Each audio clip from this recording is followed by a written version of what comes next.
1981, MTV launched on cable television, we were introduced to Chicken McNuggets, and NASA launched their space shuttle program. And we saw some amazing games in the arcade back in 1981. How are you feeling? You got John Riggs here, and we're going to take you all the way back to 1981 to some of the arcade games that you were playing back in the day. You'll miss something if you skip ahead, so watch to the end. And I do these type of videos for all consoles, so make sure you're subscribed, there's always something new coming up. Well, as they say, ladies first, and we're talking about Miss Pac-Man. You probably know this was a game hack by now, right? Yeah, Miss Pac-Man is basically a Pac-Man mod that Namco pretty much said, hey, can we just, use that? There's a more detailed, in-depth story about that, but you should look it up. I mean, seriously, it would be like if somebody took a hack of Super Mario Bros. 3 and Nintendo said, hey, can we just use that for the sequel? Well, that's kind of like what happened with Miss Pac-Man. Can't go wrong, still fun today. Can you imagine kissing Miss Pac-Man? She'd bite your face off.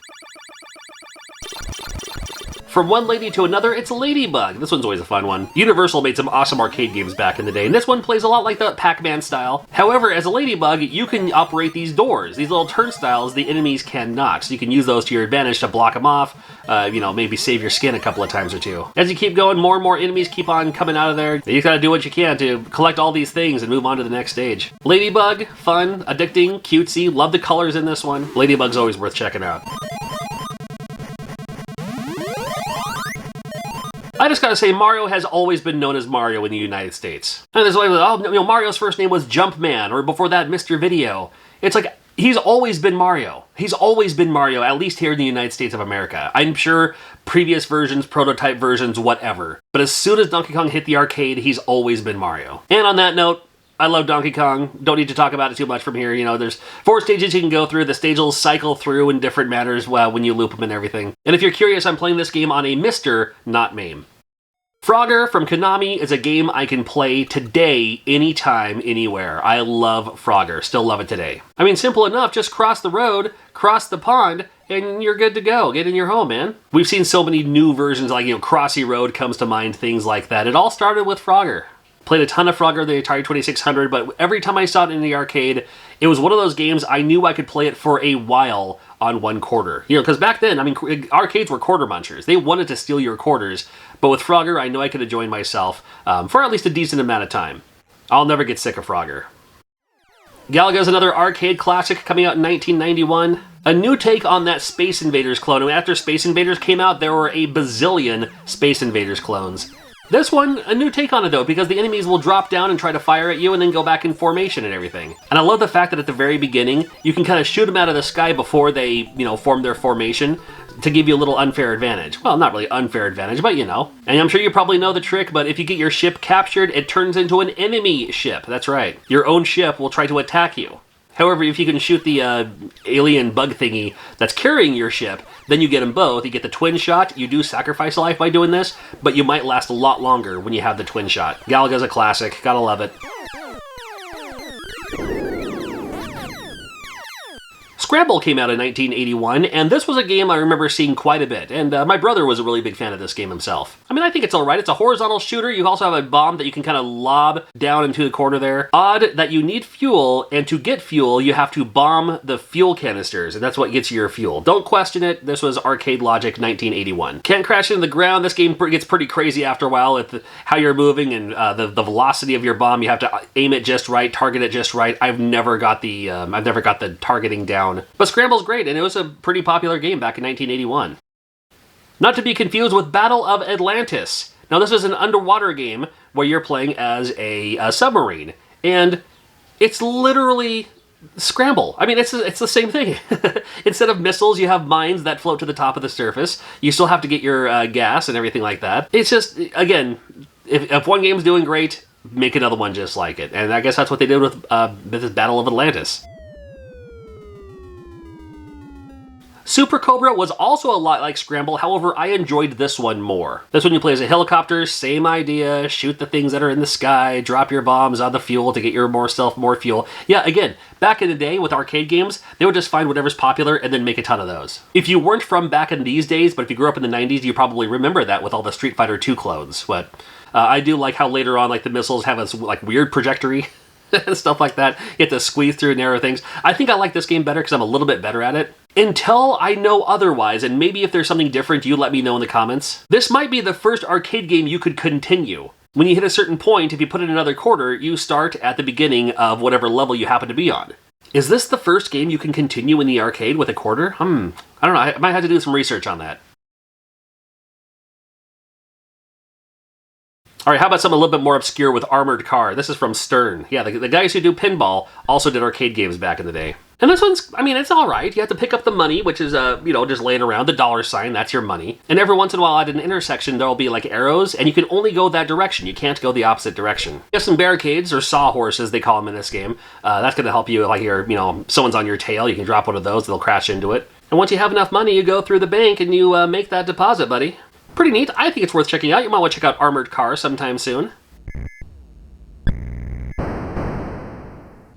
Here's a game called Black Hole, and Black Hole isn't the type of game that you would see at your common arcade in your mall. You might not even see this at the grocery store or gas station. This is the kind of game that you might only see at some seedy, shady bar. You know what I mean? Not the most common game in the world. It's super frustrating, man. It's one of those games like, I know I can do it better. I got this. And you totally don't got this. It's a quarter muncher for sure, but check out Black Hole. Fight through the shield there at first. You gotta watch out for these things that are coming at you too, and yeah, you can kind of hopefully go through them, but oftentimes it just closes back up on you. This game, I'm telling you, Black Hole, good lord. Hey, we have Cosmic Avenger from Universal. And oh, did you think we were done with those Scramble clones? Well, this one's not exactly like Scramble, but it does kind of remind me of that. You're dropping the bombs and you're shooting the things. Yeah, it's basically a Scramble clone. Who am I kidding? But Universal made some awesome arcade games back in the day, and Cosmic Avenger, another one on the shelves. Another one in the arcades. Good lord. I mean, why think out of the box and come up with a new idea when the other games are already making money? Why don't you just take some of that money? That's that arcade 1981 logic. I mean, it's decent. I still go back to Super Cobra as my favorite. Scramble would be second. I put this one at third, I suppose. I mean, if you happen to see one in an arcade or something like that, maybe someplace, go ahead and hit that player one start button. Hey, we have Frenzy. I mean, it's Berserk. In a way, it's Berserk with a twist. It's still a maze and you're shooting the robots and stuff. However, there are pieces of wall that you can shoot and other pieces of wall that ricochet. So you can use that to your advantage as well. Oh, it even still has that evil, laughy, smiley face thing. That always creeped me out. I was such a big fan of Berserk back in the day, and this is cool because I did like the fact that you can shoot through the wall to hopefully, make a narrow escape and take the unfair advantage if you have to. I mean, that's what it's there for. And then the ricochet shots with the thing, well, it's gonna come bounce back at you too, so you gotta watch out for that. Watch out for your own shots if you're shooting those gray walls. If you like Berserk, well, then you're like Frenzy. You have Stargate, which, as far as I'm concerned, is like the sequel to Defender. I mean, it's basically Defender with extra stuff. There's a Stargate, it's a portal, you can zoom to the other side of the map, basically. Same idea, though. You've got to shoot the aliens out of the sky. Sometimes the aliens pick up the humanoids, and you have to shoot them out and grab the humanoids, put them back onto Earth safely. Don't shoot them, because, well, or go ahead and shoot them, I guess. Clear all the aliens, move on to the next stage. That is Stargate for you in a nutshell. This game is called Woodpecker. And this game is super frustrating. It's another quarter muncher where you know you can do better next time. That's how they get you. So you play as this mouse, there's a woodpecker at the top of the screen there, and other things are trying to get in your way. You just have to, make all these houses appear. There's like an egg on them or something like that, and you basically just have to clear the eggs off of the houses, and that's what we'll move on to the next stage. The enemies are sporadic and random, and sometimes there's things in your way that you can't go anywhere, you can't move anything. The ladder breaks, so you can't go back down. You can get a power-up every once in a while. There is a power-up, I'm guessing it's cheese, that can make you invincible and, defeat the enemies as quickly as you can. That's the opportunity for you to zoom through this stages as quickly as humanly possible. But Woodpecker is super, super frustrating. It might be worth checking out, because, just looking at this footage, I'm sure you're thinking your same thing to yourself. I was like, I could do that. Well, think Burger Time. It's Burger Time difficult, maybe even harder. Whereas, I can do that. They're not gonna catch me. They catch you every time. It's Woodpecker. Which, by the way, Woodpecker is a double phallic name. Well, we have Gorf, and when you're all done ripping off one game, rip off several games. Gorf features a ton of speech, like whenever you walk by in the arcade, it tells you to insert a coin and almost teases you and stuff like that. There's a few variety of stages in this one. There is come on, I don't need to tell you what this game is. It's the same characters and everything. How'd they get away with this? And the next stage, very Galaga on this one with the things coming down. You gotta shoot them out of there too. Another stage, it's literally called Galaxians. This is Galaxian. This is the Galaxian stage. And there's more stages too. I won't spoil it for you. And I'm not just saying that because I died and I don't want to play this again for the capturing of the footage. I'm just saying that. Check out Gorf, huh? Space Cadet. Here's Crush Roller. There were a couple of games kind of like this back then, and this one's all right. This one, again, not all games have to be in outer space. This game, bright, colorful, inviting, and you have to paint in all of the streets, paint in all the platforms when you can, and watch out for the other enemies. There are these kind of Crush Rollers that if there's an enemy in your way and you hop on one of those, it'll squish them for you. Decent, fun game. I mean, it's all right. I like this one. If you've played everything else in the arcade, you might want to check out Crush Roller. Colony 7, a little bit more obscure, not quite like Missile Command. However, there are these enemies and stuff zooming all around. You just got to shoot them down to the sky. I mean, you're this target thing. You just got to shoot them down because they're constantly dropping bombs and stuff on your shields, on your area. And the more they do that, the less likely you are to win. You just got to make sure you shoot them before they shoot you. They can shoot your gun turrets out of the sky, so you can drop down to one gun, which is never fun. You don't want to do that if you don't have to. If you lose both your guns, no problem. You lose a life, you move on, and you got your standard issue stock of lives here. Colony 7 was fine. Simply enough, this game is called Mars. That's right, just good old Mars. Guessing it takes place on Mars, the red planet. Well, there's red now. Mars twin stick shooter, which means you have a joystick to control yourself, and then the other joystick shoots in that direction. I've always been a big fan of games like this. You can walk one way and shoot the opposite direction and all that. Gives you much more control of what's going on with this game called Mars. And it's another one of these kind of games. I don't need to talk about it a whole lot. You can see from the footage, it plays like it plays exactly like it looks. But twin stick shooter, you gotta love them.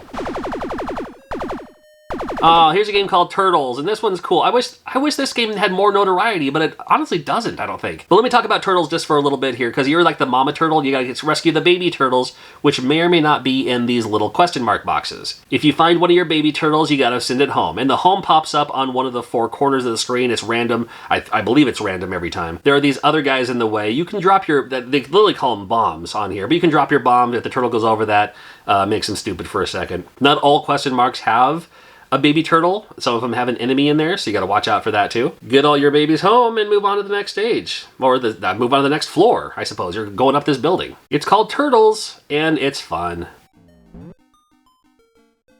I think it's pronounced Pleiades, which stands for like a star cluster. And this game, well, I mean, it's another one of these kind of games where enemies are coming down, you're shooting at them from below. But I like the fact that it actually had some graphics to it. So many games just had stars in the background, and this game actually has some stuff to look at, and you just have to shoot them and make sure that everything else is safe. It was a kind of a generic formula for games back in 1981. However, it worked, and people played them, at least for a while. Subscribe now because I have more games by year for arcade, Game Boys, Nintendo, Super Nintendo, Sega Genesis, so much more too. And make sure you watch the previous ones as well if this is your first time here. I've done a ton of these before in the past.